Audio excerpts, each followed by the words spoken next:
Hello, and welcome back to the Strange Water podcast. Once again, thank you for joining us for today's conversation. On this show, we've spent a lot of time talking about the recent developments in the ZK cryptography ecosystem. As we take our first steps into what we all hope to be the next great crypto market cycle, we've gotten the opportunity on this show to speak with many of the companies who will eventually join the giants of the previous cycles, giants like Coinbase or Alchemy. And this is happening now because now in 2024, it's becoming painfully clear just how transformative ZK is for blockchain. Briefly, here's how I'll summarize it.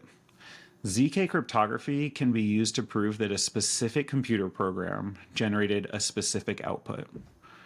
When the program runs, it also generates a proof, which, when validated, mathematically guarantees that the result was valid and produced honestly. Computationally, proof verification is orders of magnitude simpler than actually running the computation. And so ZK allows a resource-limited system to access the resources of a non-limited system. Blockchains inherently are resource-limited systems because keeping system requirements low is essential to decentralization. So to put it all together, ZK can be used to augment the resource-limited environments of blockchains with near unlimited computing power and with modern resources. The world is wide open because it doesn't matter how much computation your application needs. As long as it's got a ZK proof, it can exist on chain.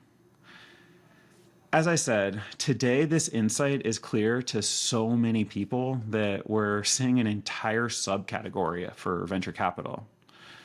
But for o1Labs, developers of what would eventually be called Mina Protocol, this vision was clear back in the pre-pandemic times. Founded in 2017, Mina Protocol answers the question, what would happen if you designed a blockchain with ZK woven directly into its DNA? Which brings us to today's guest, Steve Pack, head of product at o1Labs. After walking through Steve's background at Cloudflare, we learn what Mina Protocol is and how it works. Then we'll talk through how Mina and Ethereum will continue to grow and to grow together. And make sure you stick around for the end, where Steve talks through how o1Labs will bring ZK technology to Optimism and the OP stack. This is a super fun episode, and I know you'll enjoy it. One more thing before we begin. Please do not take financial advice from this or any podcast. Blockchain and ZK cryptography will change the world one day, but you can easily lose all of your money between now and then. Okay, let's bring on Steve.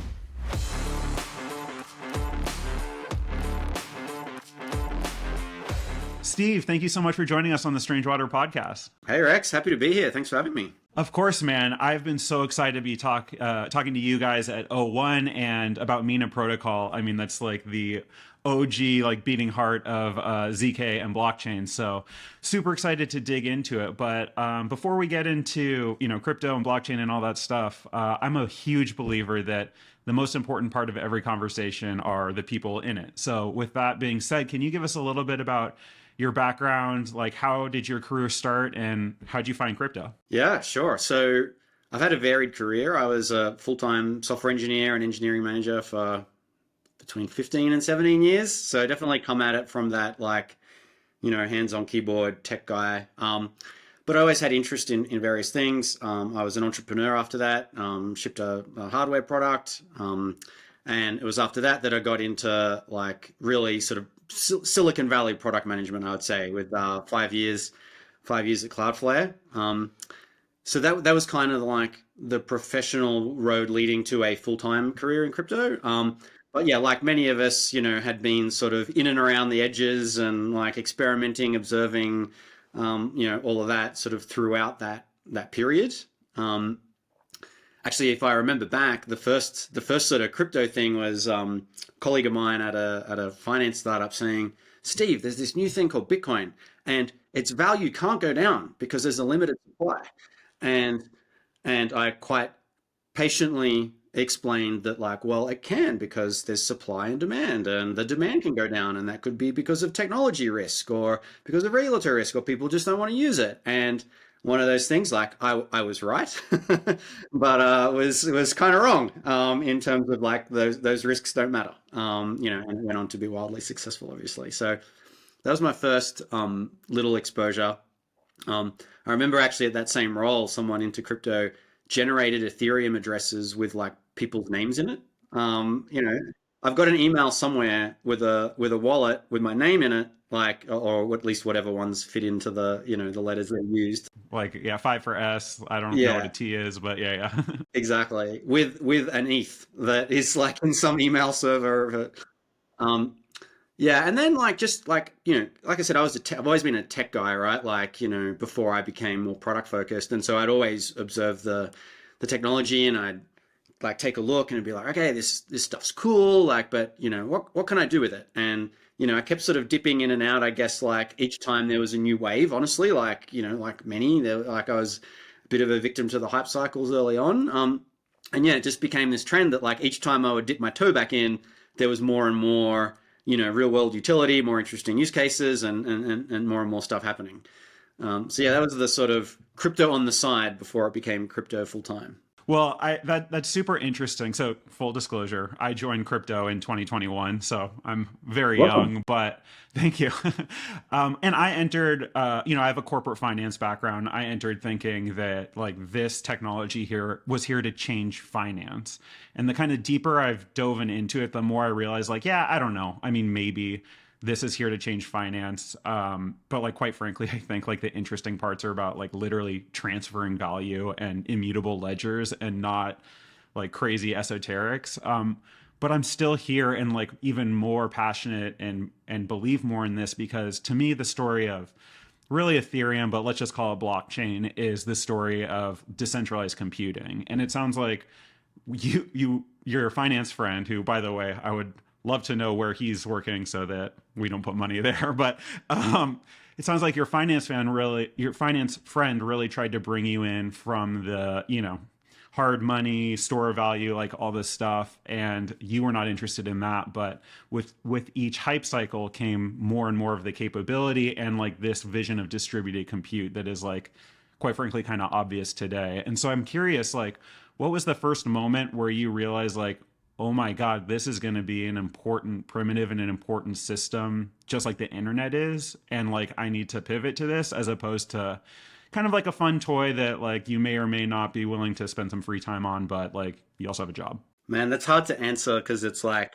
it wasn't sort of an epiphany, and I think a lot of people, maybe in crypto, maybe this is true for a lot of people, but not everyone maybe says it. It's like, there were various times where, like, it was clear to me that there was something here, whether it was Bitcoin as a, store of value, or as in a hedge against, fiat mismanagement. And then the sort of, like, yeah, decentralized computing, all that stuff, right? And my commitment is tested, right? Each time, like, there's a blow up, whether it's regulatory or whether it's, just the, like, the Celsius types of things, Um, but I guess, like, yeah, as time goes on, right, like, my not commitment, but yeah, like, my level of belief that, like, this is here to stay, and it solves real problems, it gets stronger each time. And I've been based in the US for a number of years, and all it, at least for the Bitcoin use case, like, all it takes is to go onto the Treasury website and take a look at the level of issuance, to think that, like, yeah, like, people are asking real questions about, like, is this sort of way of managing a budget, like, sustainable? And if not, like, what is the hedge against it? And think their answer, many part answer to the problem and many part answer to the like how to hedge against it. But I think more and more Bitcoin is part of that answer. Yeah, it makes a lot of sense. And I guess before we like really transition into crypto, I would love to talk a little bit about your time at Cloudflare, because I think that what we're building here is about core infrastructure and the next evolution of the internet. But since I have the opportunity, I have to ask someone who like really saw the insight of like the current version of the internet.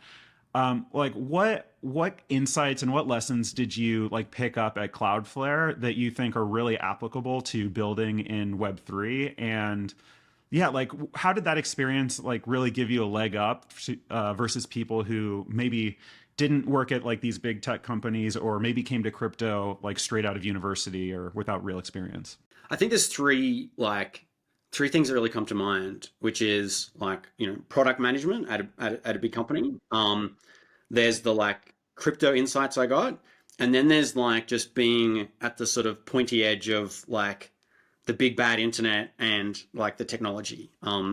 So, firstly, product wise, like, like as I said, I'd be in software, I'd run a company, like I knew something about product management, but just, Cloudflare had great discipline of like sounds obvious, but talking to customers and over and over and over again. And like any doubts you had, like you answered by talking to more and more customers until you got that feeling in your belly that like this is the thing that I need to build. And I sometimes talk to PM candidates or other product folks in the industry, and it's like there are insights you get from looking at data, and it's like, does the blue button or the red button convert better? And like, those are nice and that's fun. It's nice when you can like really just do. But most insights come from like, talking to developers, talking to people, like whoever your customer base is, and hearing the same thing 10 times, getting that feeling in your belly, like turning that into a product insight that you share with those people, and then you go build it. And so just that like, relentless customer focus, and prioritization, right? You can only, of those things that you find out, you can only work on a few of them. That's what I got, I guess, from that. It was kind of my like, Silicon Valley product training, I think. I'm very, very grateful for. Um, Another one was, and this helped make the jump, was like crypto companies would be Cloudflare customers, but like not in the same way that many uh, other companies are. So like lots of like Cloudflare started as this self-serve, like individuals could use it. There's a free plan, there's a $20 plan, and then there's like enterprise. I use it for free. Yeah, right. Like it's a great service.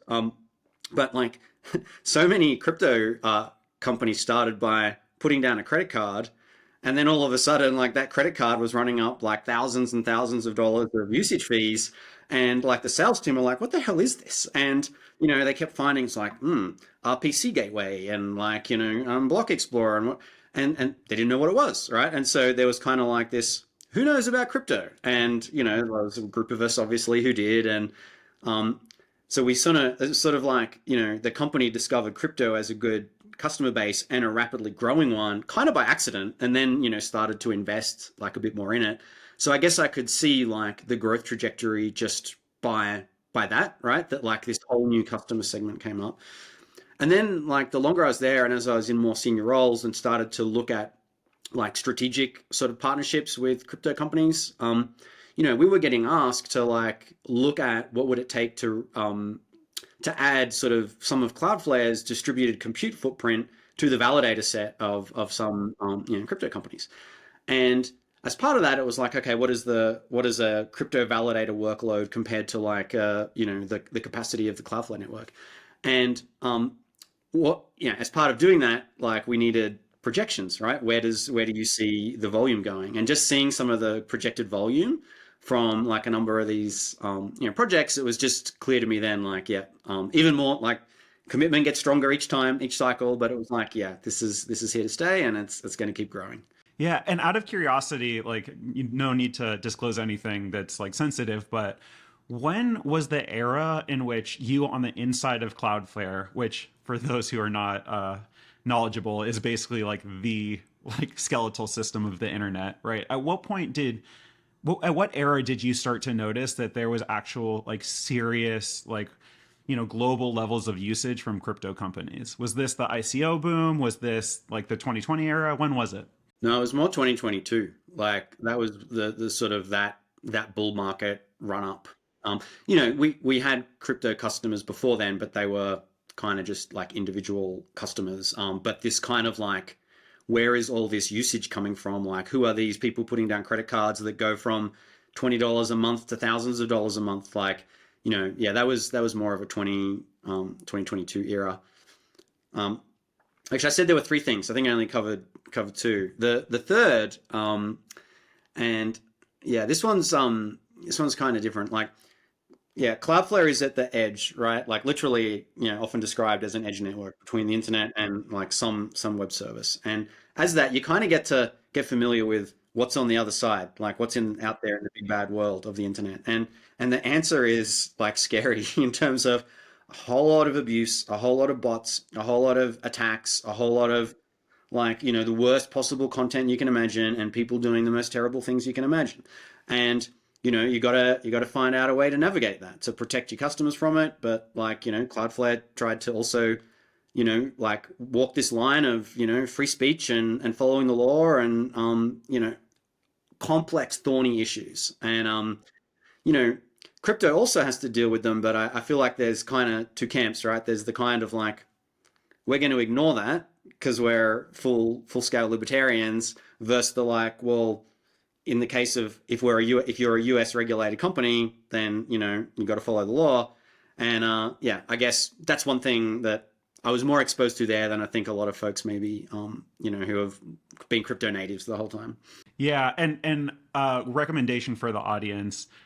For me, something that was incredibly eye-opening was reading the book Tracers in the Dark, which is really a puff piece of the founding story of Chainalysis. And so we can have discussions on if they're good actors or not, but like, you need to understand what goes on the internet and like how crypto is involved in it. And I don't even really understand how involved Cloudflare is in trying to stop that. But like there's a lot to like really understand about what's going on. And if you want to be in this space, like it's important to know what we're floating right at the edge of. But yeah, very, very interesting point. It's like everything life's in a trade-off, but you got to know what you're trading off against. Yeah. Yeah. Good point. So sorry, last question on Cloudflare, and then we'll move on. So you said that they're first starting to notice like, oh my God, this is like something real around the 2021-2 timeframe, same time I did, right? And so my question to you is like, are you able to kind of like register? SBF happened to all of us and we all experience it in different ways. And for true believers like us, like that was just, well, like there's going to be Bernie Madoff, there's going to be Elizabeth Holmes, like we had one, like no big deal. For a lot of people, it was like, this is the proof we need to show that not one single valid thing happens in this community. How do you think Cloudflare understood not just SBF, but the entire like bear market and like the crash? And what was it like for Cloudflare to go through their first cycle? No, it's a kind of a non-event. Like crypto as a percentage of Cloudflare is like not large, and the Cloudflare service is like dealing with traffic, right? Like rather than TVL or trading volume, whatever. So like honestly, it was probably some customers saw a dip, like in usage. It not really an event. Wow. Well, I think that's also a lesson to us that like within our own echo chambers, like we're still thinking about SBF and literally no one else has ever thought of him since he goes arrested. Right? Cool. All right. So let's talk about like crypto. And I think in order to get us to Mina Protocol, can you tell us a little bit about like how did you end up at o1Labs? Yeah, o1Labs. o1Labs. Big O. Yeah, got it.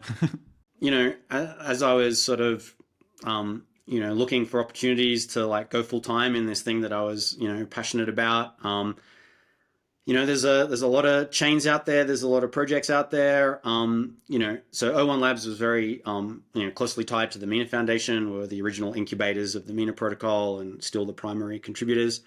And excuse me, I respected a lot of the the technologists, so the people that I met there. That it was a true crypto and ZK OG company that like had launched a chain that like was working on the newest of the new. And like I said, product guy, but from a tech background, like I've got to be interested, in the technology. And Mina is fascinating. And so yeah, it was just a good mix of like a really interesting technology base with an amazing team, good culture, and I saw good opportunities for Mina Protocol to really like make an impact in the crypto sphere. Yeah, awesome. So I guess now is a great moment to like anyone listening to this podcast is already familiar with what blockchain is and definitely familiar with like what ZK proofs are. But can you talk a little bit about what Mina protocol is and how they use ZK proof as a primitive within the protocol to like really change how we think of blockchains? Sure. Or maybe like start at a kind of high level and kind of go down from there. Like, if you've sort of interacted with Ethereum, your experience is like everything's in the open, right? Like you dox yourself every time you make a transaction. You pay $5 to $100 in fees depending on congestion. You probably send your transactions through a centralized service like Infura or something, and very large validator set, very large proof of stake network, but maybe some questions about how decentralized it is and how many like of how much of that validation is done by parties.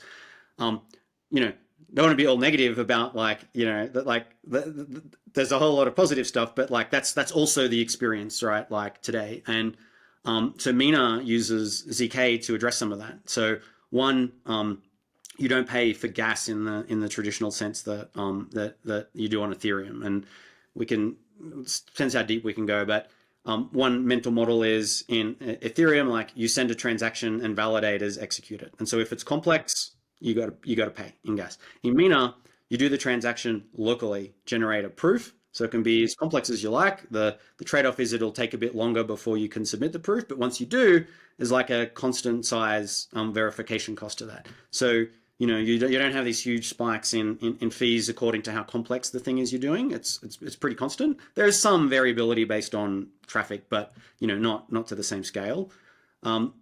Because it's ZK, there's optional privacy at the application layer. So applications can define like these parts of this transaction are private, and so you don't dox yourself every time you do it. And there are still like RPC gateways like similar to Infura in Mina, but they're kind of optional. It's a lot easier to run like your own node, and soon there'll be like there is already a fully in browser node, but it's not widely used yet. So yeah, it sort of uses zero knowledge to like address some of the core issues, that a lot of the crypto community sees, I think, with blockchains today, and and did it super early, which is very cool. Yeah, so early you've had to go through a name change. Yeah, um, yeah. Coda was how it started. Not a super interesting thing though. It was just like it was too similar to some other product, and it was early enough. It was better to change. So. Yeah, cool. So I think like the best way to understand what is like different and also magic about Mina is to like first like let's talk through how Ethereum works, right? So I love the metaphor, the world computer, because like really what's going on in Ethereum is you have the EVM, which is just like a computing space, and then you send developers send their code into the space. We call that a smart contract. And then, like, in order for someone to interact with Ethereum, they're basically saying, hey, Ethereum, remember that code that was deployed before? I want you to run it. I know it's going to cost computational resources to run it. So here's some gas money that represents those computational resources. Run it within the Ethereum, place the answer with Ethereum, and then I will see what was ever placed in Ethereum. Now that's not how it works with Mina, right? Right. And I guess I don't want to give the punchline. I'll leave it for you. But can you talk a little bit about how the paradigm is shifted and like where the code lives, and like I think that's really how you understand where the ZK comes into it all. Let me answer it in two parts, right? The first part is that model you described with Ethereum, right? Like that kind of broke down in terms of usability, in terms of how expensive that was, right? And that's what led to layer twos as the kind of scaling solution. And so to understand Mina, it's maybe worth understanding like how a layer two on Ethereum works, which is exactly the way you described in terms of So you deploy a smart contract, someone executes the transaction, it gets executed. But like the first thing to note there is that for most of the L2s today, like they're centralized, right? So instead of having this, 500,000 computers out there, in proof of stake, it's like a trusted party. So now you got to trust someone. So you lost some of the trustlessness, and they execute the transactions. Depending on whether it's a ZK rollup or an optimistic one, they send the results of those transactions to Ethereum. So in the layer 2 version of Ethereum, what's Ethereum actually doing is it's just verifying some zero knowledge proofs from a layer 2 and saying like, yep, all those transactions checks out, it looks good, but still with lots of trade-offs. So like, it's interesting that like, the way you described Ethereum, like it's still used like that today. People do like execute smart contracts, of course, but like the volume has shifted to layer 2s, right? And the reason is it wasn't scalable in the way it was. Now, like the way that sort of layer 2 model is much more similar to Mina, except that like Mina's a layer 1 and you're not having this, trusted intermediary that are all at various stages of decentralizing, but no one has got close to like, being there yet. Whereas Mina already is. Okay. So like, what do I mean by that? And what's different? So, if you were in Ethereum, you deployed a contract to Ethereum or you deployed it to a layer 2. In Mina, you're a smart contract developer, you create a contract, and when you compile it, you get a verification key, which is, kind of just a way to like later prove that like some transaction was on this smart contract. And you send that key to the chain.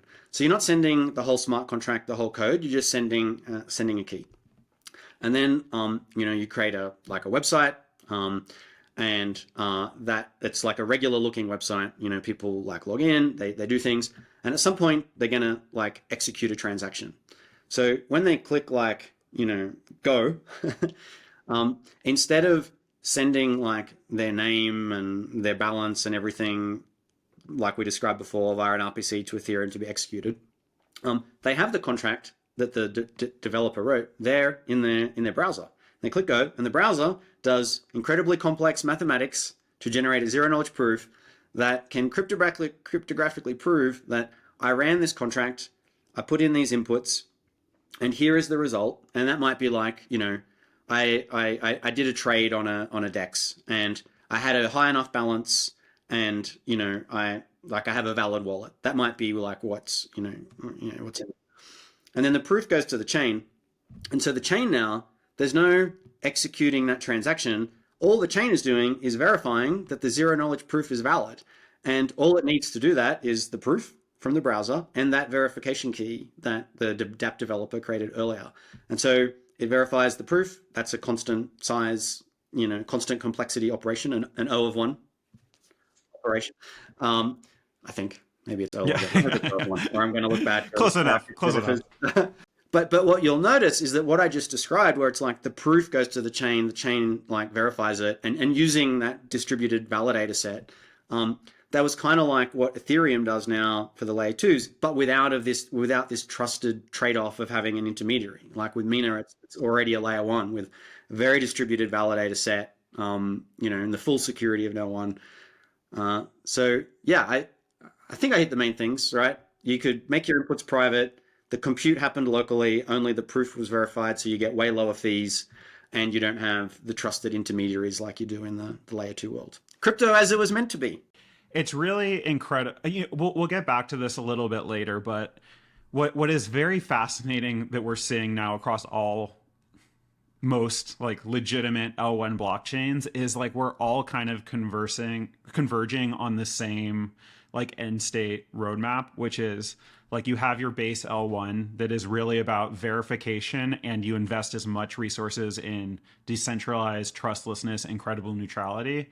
And then we're finding that the magic of ZK allows us to move the actual work away from that L1 network, whether it's in the Mina paradigm or the rollup paradigm, or what is very clearly coming, the app chain paradigm. The idea is like move the computation away and just use the magic of ZK to like project the entire computation into the trustless space. There's details, but like I agree. There's definitely some convergence there on like yeah the models that are finding to work. So while we're still in this kind of like walk through Mina phase of the conversation, one of the things that is always like been an interesting question for me, and like one of Mina's key selling points is that it is not only like the world's most lightweight blockchain, but the chain, I guess, or the like the data load always stays at a constant. I think it's like 22 kilobytes right now. I was just watching a video about how that could drop down to 11 or but my question is like how do you achieve a like growing dynamic like constantly changing state without like the data you need to track changing with it. Very good question. Let me let me answer it in two parts. Like one is like obviously like the details of every transaction that's ever executed like over hundreds of thousands of accounts and years of state. It's not all. It's like the state itself isn't in that 22K, right? You can't say give me all of the details that were in this transaction. So it's not like it's not magic. Some magic, but not magic. Like what it does do though is allow you to like generate a proof. So as a user to say like, hey, like I did this trade a year ago. I traded this for this. Here's the proof that I sent to the blockchain, and just with that 22K, you can verify whether I'm telling the truth, right? So it's like it's enough state there to verify that any transactions that ever happened is included. And as I said, it's not magic in that you can't store terabytes of data in 22K, but it's pretty incredible that you can verify that anything within this terabytes of data set does fit in that 22K. And there's a great video, like, or at least a analogy our CEO uses actually, where it's like it's kind of hard to believe, but it's like if we took a Polaroid of this conversation and then like held up the photo of that Polaroid and took another one, you would see that like this conversation like was included in the state of the photo, right? And if we kept taking them, like the it's going to get harder and harder to see like what's in each Polaroid, but you can kind of conceptualize that some part of the data of this conversation or the transaction is included in this Polaroid, and it's kind of like that. Like, and that's where the math gets sort of magical. But that's the sort of the 22K part. And but the reason that's really cool is that Mina has a state bridge that's getting pretty close to production actually, and what that means is that when that 22K gets synchronized regularly to Ethereum,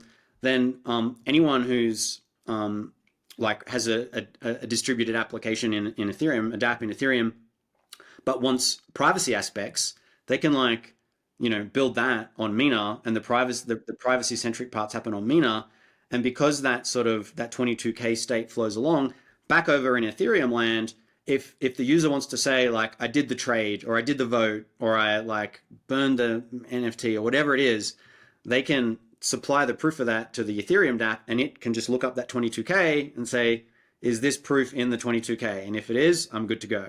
And so, yeah, it's this like bringing together the sort of privacy and magic of ZK over in Mina land to the broader Ethereum ecosystem, which the bridge isn't in production yet, but that's going to be amazing when that lands. So I really want to talk about how Mina will like interact with Ethereum in the end game and like where you see these two ecosystems coexisting. But before we get there, so what you just described makes a lot of sense. But I have to ask like what in Ethereum would be called the data availability question, which is like let's say like okay, so I have like this let's say like private key on Mina. I've done thousands of transactions. I keep my entire net worth on Mina. And then like my computer for whatever reason is incinerated and I still have my private key. I get a new computer. I load in the private key. I'm ready to boot up. But like I don't have access to like all the state that I had like generated before. I don't have access to the previous transactions.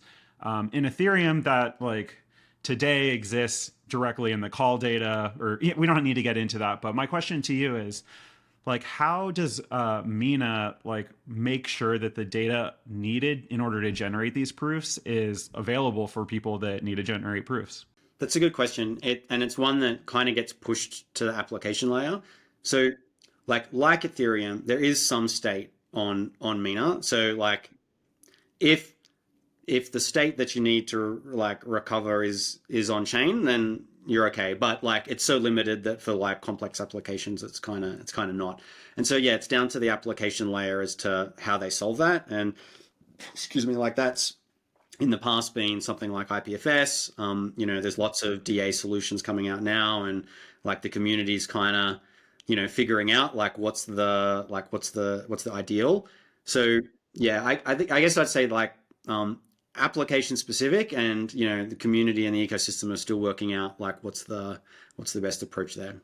And without like picking any names or like committing Mina to a future roadmap, do you just think it's realistic that like Mina adapts like the kind of modular data availability paradigm, and like might, just send that data to somebody like a Celestia? Is that like kind of what an end game looks like? Yeah, yeah, yes, there will be multiple DA options for developers to choose from, and yeah, of course, Celestia will be one of them. Yeah. No, no, and again, so got it. It just sounds like the answer to this is like whatever data availability paradigm that's coming out of Cosmos and Ethereum will find its counterpart in the Mina ecosystem. Yeah, yeah, I think so. So I think like now would be a good a good opportunity to pivot the conversation into like the application layer. And like specifically, I'd like to talk about, at least from your perspective, or maybe from the research that o1Labs has done, like what are the use cases that you guys are like particularly excited about that Mina is going to be able to service like excellently from day one that kind of the rest of blockchain and especially non-ZK blockchain is really not able to service? Good question. I guess I'd take it in two parts. One is like I think there's a tendency in the industry to like look at ZK and just say like, oh, privacy, right? And that's fair because it's like a big problem in blockchain, and it's kind of magical like how it does it. And so privacy is a huge deal, and I'll talk about that in a second. But like at least today, if you put like your hard product hat on, like in terms of capital deployed and like usage powered by ZK, so far it's actually been in the scaling aspect, like scaling compute, and specifically like scaling compute for Ethereum, like ZK rollup. So this concept that you can compute like arbitrarily large amount, like not unlimited, but you can compute large amounts of data. So execute a lot of instructions on a lot of data, and in the end just have a little proof. Like that is a scaling kind of magic, and so that's been the biggest impact I would say of ZK like today, and in Mina for many years, and then in Ethereum in more recently as the ZK rollups start to like get more and more traction. So that's a big one, the scaling thing, and yeah, that's O1 does some work in that area as well. But I think like the privacy one is more interesting at the application layer, right? And there's lots like you can go down the sort of list, like some of the ones I find interesting. Well, let's just say privacy in general, right? Like that you can execute a transaction on a blockchain without doxing yourself. Like that's kind of nice. Other like cool things that I like. Drug discovery is one where not the discovery part, but the proving. So like if you're if you develop new drugs and you want to prove to a pharmaceutical company that you have a drug that like when that drug is put in this model of the body or whatever organism it's in, that it has this effect, and that you can prove that without having to give up all the details of your drug, like it's such a nice like fit of ZK. I really like that one. But all of the ones that get listed off, I think, are important, like surveys and voting, right? Like, you want to be able to, like vote without giving up your identity sometimes. Same with surveys. All of the identity use cases, right? Like, why do I have to give up my passport, like, and whatever every time I want to interact with something? Um, that's one there though where I do think that there are two types of entities there. There is the sort of crypto native, like, give me a ZKP and I'm good. You can do anything. And then there's the like, okay, what are the regulations in my jurisdiction, and is that ZKP gonna help if the law enforcement's knocking on the door and saying, prove to me that you've verified this person? It's like, oh, Here's a field element. Yeah. yeah. But no doubt that like this is the way sort of identity like should be done, and it'll just take time for the other systems to catch up. But being able to prove aspects of yourself without having to give up everything. Oracle, you mentioned. I know you said Chainalysis, not Changelink, but you know, oracles is another good one, right? It's like you know, we have this such a convoluted system now of like bringing Web3 data to Web2, both like with financial data, where it's like have this whole separate proof of stake network that people put stake at risk to prove to promise, with their stake that they got this data and it's real and they make it available on chain, versus the zero knowledge version where it's like, here's proof that I got this data from this place, right? I got the price of Apple from the NASDAQ. Or like, I got this trade feed from Kraken and Coinbase, and here's proof that I took every one of those trades, and put that in to calculate a price, and that's what's on chain. And one of our partners, DIA, is actually doing this. So yeah, there's lots. I don't know. We can go deeper into one particular one, but there's definitely a lot of use cases unlocked by ZK.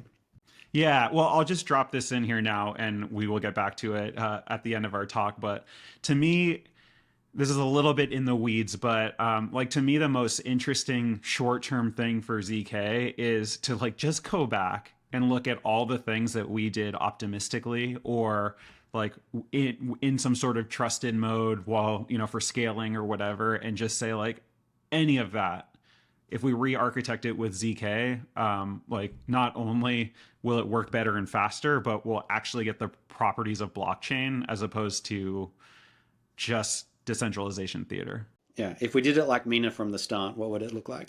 Yeah. No, I mean, I honestly think that's fair, and I think that if Vitalik was here, and Ethereum wasn't created, and we said like we got to create some sort of credibly neutral computing space, like it would be so obvious that this would be the direction we're going.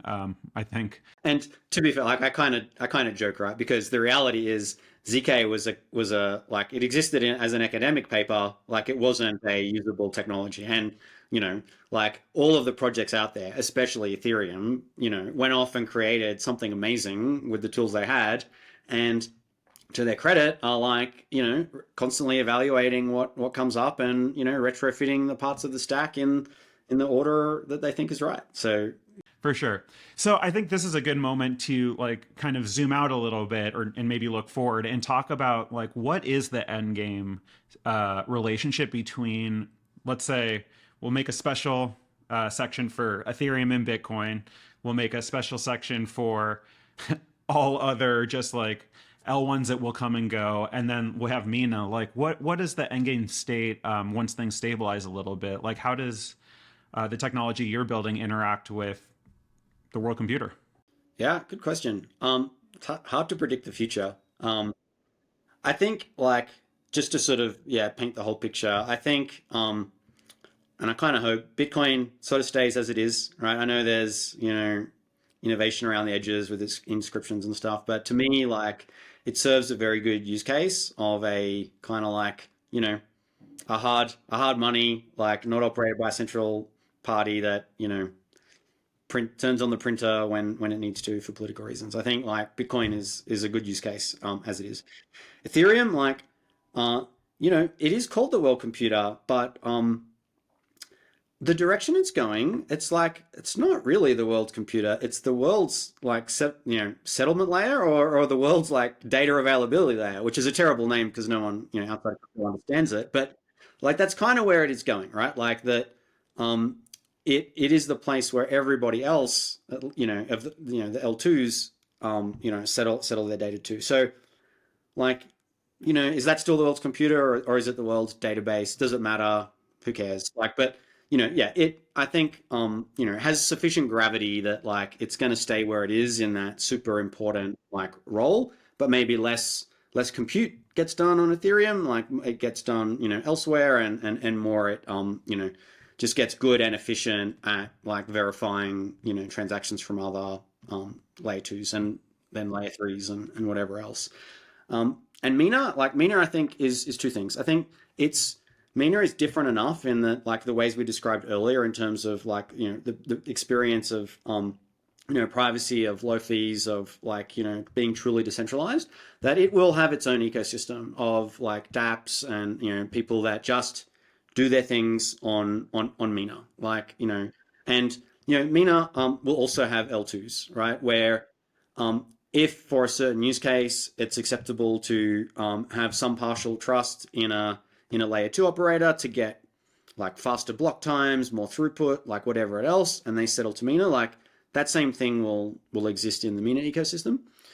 But I think like the big part is Ethereum, it's going to be a long time, if ever, that it has true privacy, right? And so I think like any app on Ethereum or layer two that wants privacy in the sort of short or medium term, Mina is going to be a really good choice for that.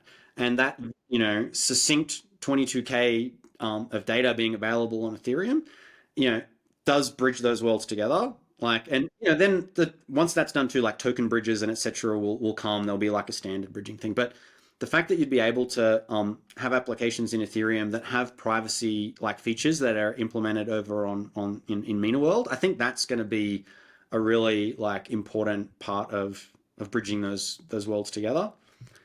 Yeah. Yeah, no, I think that makes a lot of sense. And if you'll indulge me for a moment, I will sell you on the world computer vision. Mm-hmm. And I understand, as a caveat, I understand what I'm about to say should not be said to someone working on Mina Protocol because you're already ahead of Ethereum. But I understand Ethereum as the world computer, first starting with the EVM being Turing complete, right? Yes, like it's resource constrained and it's not very good and it's not efficient at all, but it is capable of doing anything a computer is capable of doing, including your MacBook, including like Google Cloudflare servers. Like if a computer can do it, Ethereum can do it. Then we say like, okay, but Ethereum is slow and terrible and expensive and like all the things. And then the idea is, okay, like if we keep this space credibly neutral and slow, but we have this magic technology of ZK, which allows us to project outside computing into the EVM.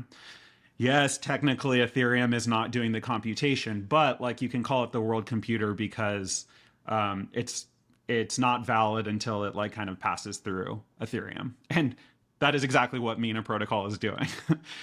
I don't disagree. Like I think that's totally fair. And my point was kind of like you know okay, let's use this analogy. So two types of computers, an application server and a database server, right? Like one runs lots of business logic, one is really good at storing data, right? And today it's true, Ethereum can and does do both. But the application server part is getting really expensive really quickly, right? And so that's why that has moved elsewhere. And as you say, it gets projected back. And look, even verifying zero knowledge proofs and storing them, that's still doing the work of a computer. It just kind of looks more like a database, right? Or more like a distributed ledger accounting system. And that's sort of all I meant was that its world computer role is like, yeah, becoming more focused on the data availability and the verification rather than the compute itself. But I agree, it is still the world's computer. No, for sure. Yeah, for sure. No, and I don't mean to like take a counter position to you, but just because I think it's helpful, I'd love to tell you what I think is the end game of Mina and how it interacts with Ethereum, and then you tell me what you think. But a couple weeks ago on this podcast, we had the CTO and co-founder of Space and Time, Scott Distra. Sorry, Scott. And one of the conversation we had was, turns out that like if you are to actually do the verification of like a snark on Ethereum mainnet. Turns out, like even at a full block, 30 million gas, like you can only verify like be somewhere between like 10 and 15 snarks. And so if we're really like believing in this world computer vision, like there's an actual scaling problem at the L1, where it's like there's just not enough computation to verify everything we want to verify.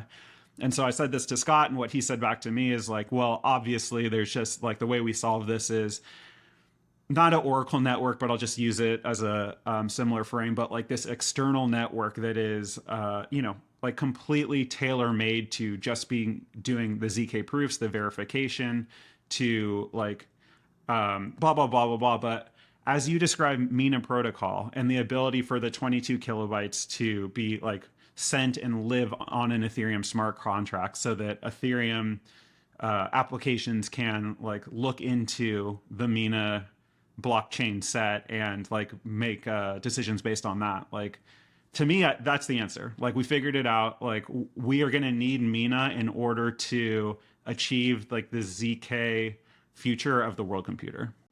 Yeah, no, that's an interesting take. I take issue with some of those things there, right? So one thing I've learned in crypto, especially in cryptography, right? Because I don't have a math cryptography background, but the details matter a lot, right? So say you made a statement, 30 million gas, you can verify about 15 snarks. It's like, well, what type of snark? Like, how was the snark created? What was the proof system used? And like how efficient has the verification logic been optimized, and the creation of the snark itself. And then more importantly though, so it's very, very easy in crypto to get orders of magnitude changes, right? So that 15 can become 150 and 1500 and whatever very quickly, in things you didn't, and it moves faster than you expect. The other one is how much computation does that one of 15 or one of 150 or one of 1500, how much computation does that snark prove, right? And this is where, folding incremental verifiable compute, like Mina's 22K snark, shows that that snark is just the output of some arbitrarily large computation size. So yes, there'll always be some limit to what the layer one can do, but if you're kind of unlimited in what you can represent in that snark, then it kind of doesn't matter. So yeah, there's a lot to unpack there. And I definitely don't draw that line where it's like there's some computation limit on how many snarks you can verify, therefore some separate proof of stake zero. No, I don't see that. The things more likely I think is the L1 continues, Ethereum continues to add snark friendly things like precompiles, the EIP 4844, right? Specifically makes it more efficient for L2s to submit blobs of transactions. There's a lot of things you could do to make it super, super, super ZK friendly, right? And so, yeah, I think we're a long way away from both getting to we've fully optimized what Ethereum can do in terms of verifying snarks, and that we've fully optimized the creation of those snarks and how much compute can kind of be behind them and represented by that eventual proof. No, fair point. Totally accept the pushback, and I think both sides are totally valid. That. Welcome to the industry where 100x comes at you and hits you in the face without noticing, and also only one half of the equation is verification. The other half is what are you verifying? And that can probably grow unbounded. Yeah. Plus, it's easy to make a point when your other interviewer is not here, right? The person you interview after me will just tear down my argument. And yeah. No, fair enough. So we can keep going down this all day, but I want to reserve the last about 10 minutes here to talk about something very exciting, which is the work that you guys are doing to upgrade the Optimism stack. So hard pivot, but would you tell us a little bit about what's going on with Optimism and with o1Labs, and I think Risk Zero is involved a little bit? Yeah, it's super cool. Happy to talk about it. So, Optimism, put out an RFP to ZK prove the OP stack, and there's a lot of detail. It's kind of hard to talk at a high level, but we'll do our best at a high level. Like we talked about, right? There are optimistic rollups and there are ZK rollups, and the ZK rollups have some benefits in the technology. And I think all of the optimistic rollups can see that, like they could also benefit from that technology. But they already have ecosystems, like they already have huge amounts of users and smart contracts, and it's not like you just throw that away. And so I guess what Optimism is doing is like adding what are called validity proofs to the optimistic proof. So old model, right? It's like submit a batch of transactions. Someone can submit a proof to show that there's wrong, and those are called fault proofs, right? Um, at the same time, why not provide a zero knowledge proof in the same way that sort of ZK rollups do, to say, hey, look, like even if we give people another like 7 days to submit like a fault proof, like here is a zero knowledge proof right now, a validity proof that the last batch of blocks are all valid and they were executed according to the EVM rules. There was no funny business. Here it is. And like, that maybe you can trust that. And it's not going to happen overnight, but like you've now got two different sort of, proof models. And, it's early days. Like that was an RFP, both O1 and Risk Zero, applied. And the POC is coming to a close actually. And we're starting to talk about what productionizing this might look like. But I guess the cool thing is that, it's Mina's proof system, which is called Kimchi, and the recursion layer is called Pickles, that we already had this amazing proof system, that produces these proofs for Mina and is able to, provide recursion, to then take that and apply it to like another chain's logic to be able to, prove these transactions, like, compress it all down into like one small proof and then send that off. And so, it was just really it was a really nice coincidence in a way that like that same tech stack that we could use for Mina, we can use for OP. But another like really cool part about it is the way we didn't actually talk about this, but the way you write smart contracts for Mina is using TypeScript, which is very cool because ZK can be like kind of mathy if you use some of the like older school libraries, whereas we make it a bit more higher level. And so that works great for a lot of people, right? To be able to write smart contracts in TypeScript. It's not that different from doing it in Solidity, like arguably easier in a way because you have types and high levels.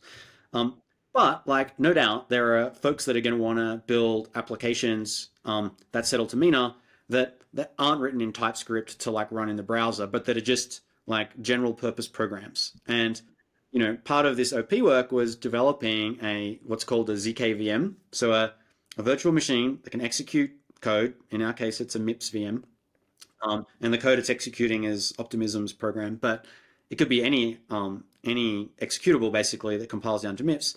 So even though we're using the Mina's core stack to be able to build something interesting for Ethereum or for Optimism, it's going to reap such huge rewards for the Mina ecosystem because we're now on the path to being able to run any arbitrary program, generate a proof, and have that settle to Mina. And so it just opens up the like when we talked about that arbitrarily large amounts of compute that get hidden behind like a single snark. That's a very cool thing, and it's still early days because the focus has been on getting the validity proofs for Optimism to work. But once we sort of redirect to make those proofs directly be able to settle on Mina, it's going to be another like big happy upgrade for the Mina protocol. So we're looking forward to that. Do you foresee this specifically with the work you're doing for the Optimism stack?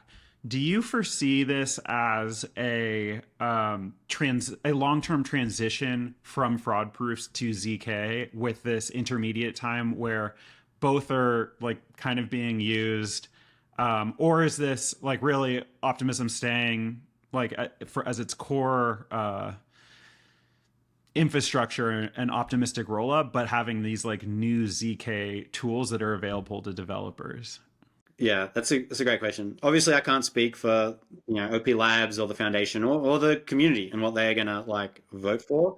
What Optimism have published so far? It's an and, not a replacement. It's that fault proofs and validity proofs is better than just fault proofs. and that like over time, as the industry, the community like is able to assess like the different security and trade-offs of those things, like maybe one gets trusted more or less than the other. And that could mean, for example, that you don't have to wait 7 days for a withdrawal if there's a valid zero knowledge proof, and like um, either a bridge trusts that sufficiently because for X years there's never been a like a reorg or a fault proof submitted when there was a valid ZKP validity proof there. But like that takes time, and they don't know the future, we don't know the future. But I think what's clear is, yeah, adding validity proofs in the form of ZK like just is another sort of security tool in the toolbox, for optimistic rollups. Yeah, well, it's not even just a security tool, right? It's actually like a very useful developer hook. And like the big unlock is obviously in bridging, but I can think of like many other applications where just being able to verify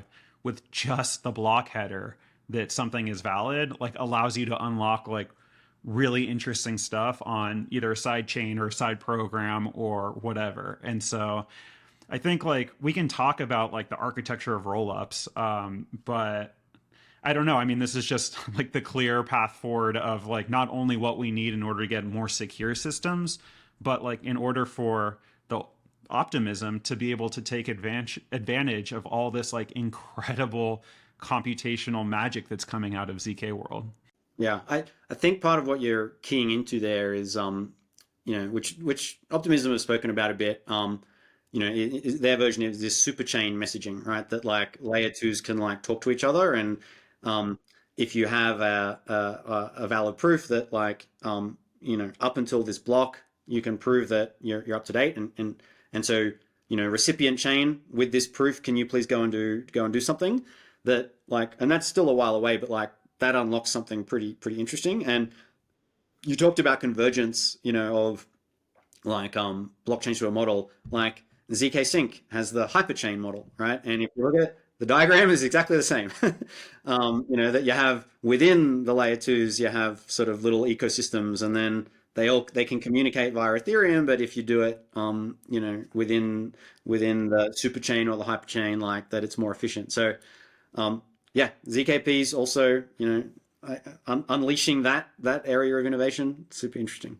It's not only them, right? It's Starkware, it's Polygon ZK EVM. It's, yeah, this is clearly where we're skating. And I'm so excited for you guys to like get the first ZK proof of optimism, because I mean, like literally, if you're a believer in the math, which I know you are, I know I am, and I'm pretty sure that everyone listening to this podcast is, like, if you believe the math, the second that first ZK proof of optimism is done, like the whole fraud proof system becomes like a necessary crutch of trust that we need in order to transition to like the next phase. But like, I think the second you guys deploy might be like the moment that we herald the end of the optimistic rollup era. Yeah, it's going to be interesting because, like I said, like the way Optimism have talked about it in their blogs, like, and I think this is probably following in Ethereum's footsteps, is when there's so much value locked up in your system, like you have to tread very carefully. And of course they will.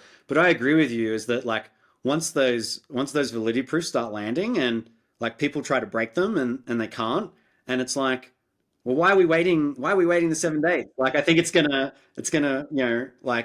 progress the conversation like quicker. It's like mathematically, it's impossible to generate a fraud proof that is valid, or I guess a fraud challenge that is valid. So like, why bother waiting? Yeah, yeah.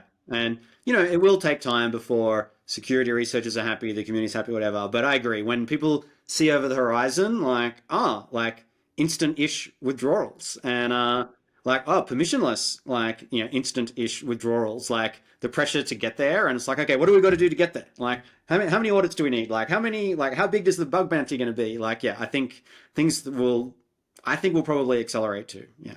And then once we unlock single slot finality, it's like the whole world is changed again.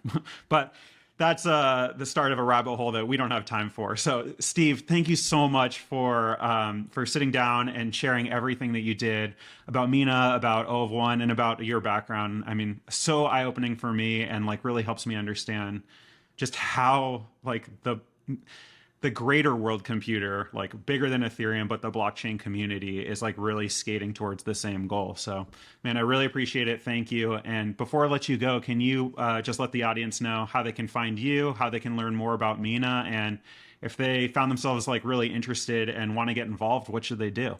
Yeah, great. So I'm at ZK underscore SJP on Twitter.